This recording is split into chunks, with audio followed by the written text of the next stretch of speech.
Pase bien para todos. Miércoles 26 de febrero, séptima semana del tiempo ordinario. Seguimos orando por la salud del Santo Padre. Hoy conmemoramos la memoria de una beata muy interesante, una beata española, nació ahí cerca de Valencia, la beata Piedad de la Cruz Ortiz. Bueno, su nombre no era Piedad, su nombre era Tomasa. Ella era hija de un matrimonio y eran 8 hermanitos. Pero ella desde muy pequeñita, ella era la quinta, pero desde muy pequeñita ella fue especial. Una vez de pequeñita se perdió la niña. 3 días estuvo perdida.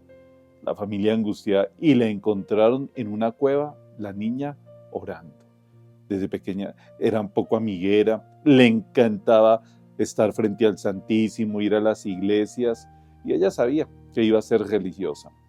Pero como era tampoco, no es que fuera social, pero era de pocas amigas, de poco hablar.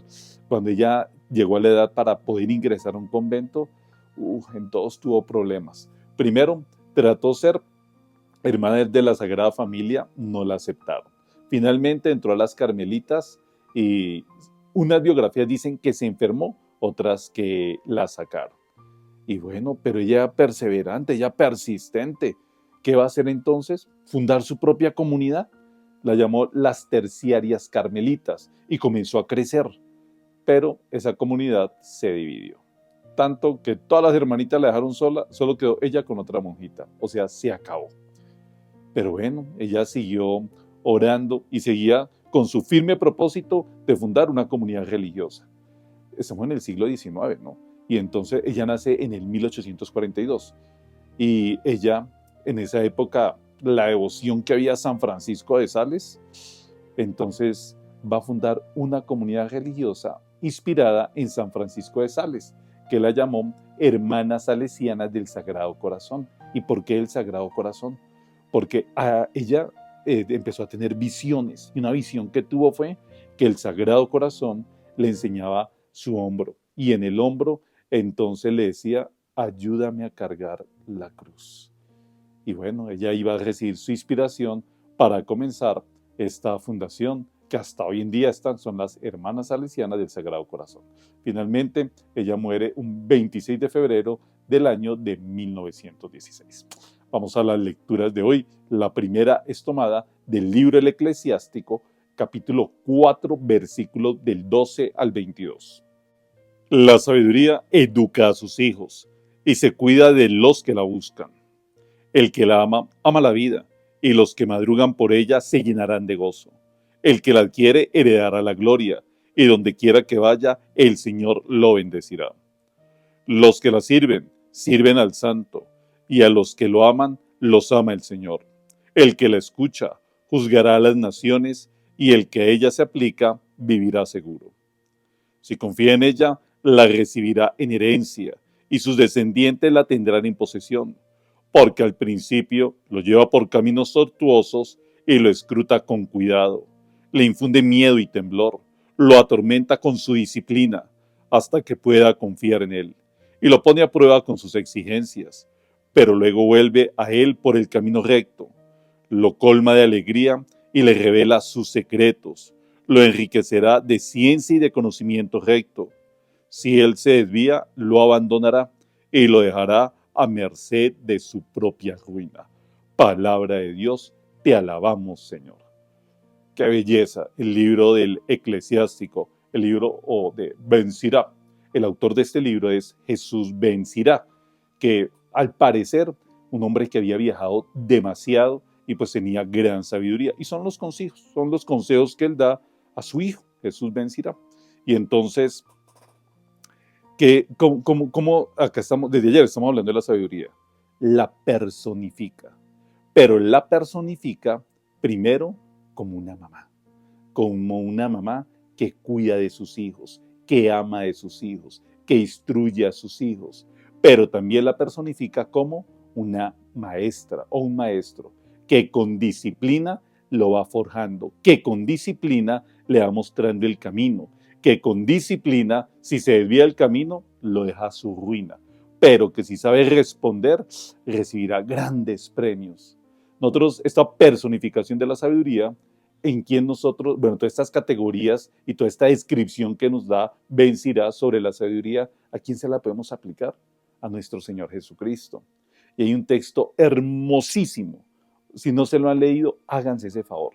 Hay una encíclica de Juan 23 que se llama Mater e Magistra, Madre y Maestra, hablando de la iglesia. Porque la iglesia, así como se nos habla de la sabiduría, también es madre porque cuida y maestra porque enseña.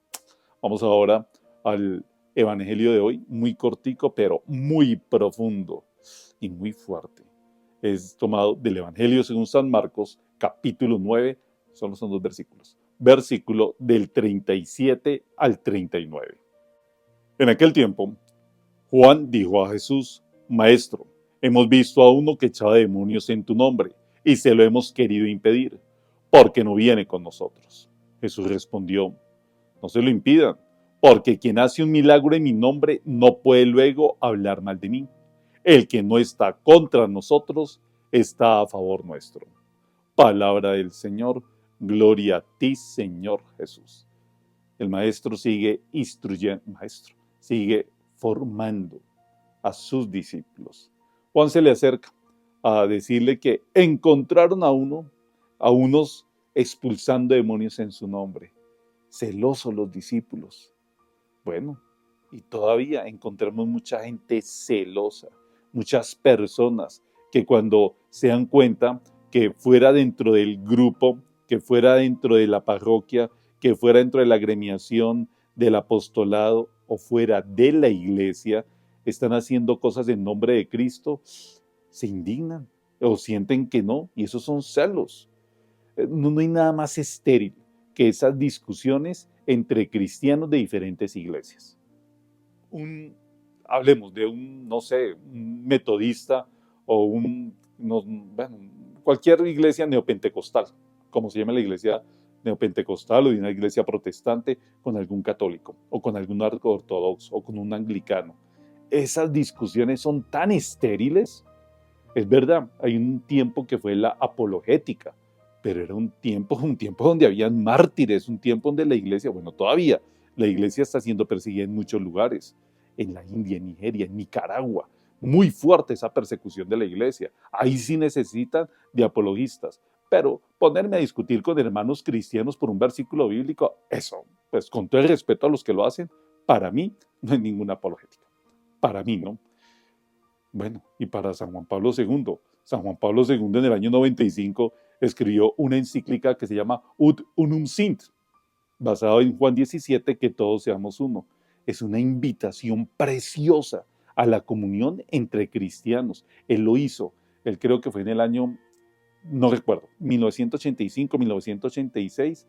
Él fue el precursor de los encuentros de Asís, donde él allá en Asís se encontraba con los grandes líderes. Bueno, y también lo hizo Benedicto XVI y lo ha hecho el Papa Francisco, con los grandes líderes de no solo confesiones cristianas, sino incluso de otras religiones, incluso ella estuvo el Dalai Lama también. Y todos se reunían y todos se unían a orar al mismo Dios que tenemos. Eso me parece precioso. Esa sí es la actitud humana y la actitud cristiana, lo que nos enseña nuestro Señor Jesucristo. No como el discípulo Juan que entonces mandamos a caer fuego. No, no, no, no. Bueno, que me dice que mandar a caer fuego, ese es otro texto, ¿no? ¿Se lo impedimos? ¿Quieres que se lo impidamos? No, ¿por qué impedírselo? Todo lo contrario, el mensaje de Cristo es tan grande que es un patrimonio de toda la humanidad, que para mí personalmente el lugar donde mejor se encuentra es en la Iglesia Católica. Sí, con todo el respeto a las otras iglesias, que se respetan las otras iglesias. Pero es que en la Iglesia Católica, donde está esa sucesión apostólica, es donde ese depósito de la fe está tan firme, es tan rico, pero bueno, con todo el respeto por las otras iglesias. Y ojalá nunca caigamos en esas discusiones. O sea, lo que dice San Juan Pablo II, retomando el Concilio Vaticano II, esto lo decía San Juan 23, ya que hablamos ahorita en la primera lectura de San Juan 23, él decía, pero si lo que nos une es más fuerte, pongámonos a pensar, y yo sé que todos conocemos hermanos evangélicos, protestantes, bueno, confesiones cristianas no católicas. Lo que nos une con ellos es mucho más fuerte que lo que nos divide. Es verdad que la persona de la Virgen María, yo adoro, amo a la Virgen María, que la primacía del Papa, bueno, que otras cosas de pronto doctrinales, incluso hasta dogmáticas, sí, eso nos divide y nos duele, pero nos une la persona de Cristo y la palabra. ¿Qué no más fuerte que Cristo y su palabra, que la Sagrada Escritura, para encontrar esos puntos de encuentro y no de división? Aprendamos de los papas, aprendamos de los romanos pontífices, de Juan Pablo, de Benedicto, de Francisco, y que lo han hecho, que lo han hecho entrar en comunión, en una muy buena comunión con otras iglesias. Y no peleemos, por favor, no peleemos por fe y menos basados en la Biblia. Bendiciones para todos. Mañana nos encontramos. Nos volvemos a encontrar hasta el próximo sábado. Lo que sucede es que ya estamos entrando en el tiempo de Cuaresma, ya la otra semana es Cuaresma. Y entonces durante este tiempo el trabajo se intensifica mucho y yo además estoy estudiando, estoy haciendo mi doctorado, entonces sé que en estos días voy a estar escaso de tiempo para estar subiendo los videitos, pero el sábado entonces ya para meditar en el octavo domingo de este tiempo ordinario, previo al miércoles de ceniza. Bendiciones para todos. Nos vemos el sábado. Chao.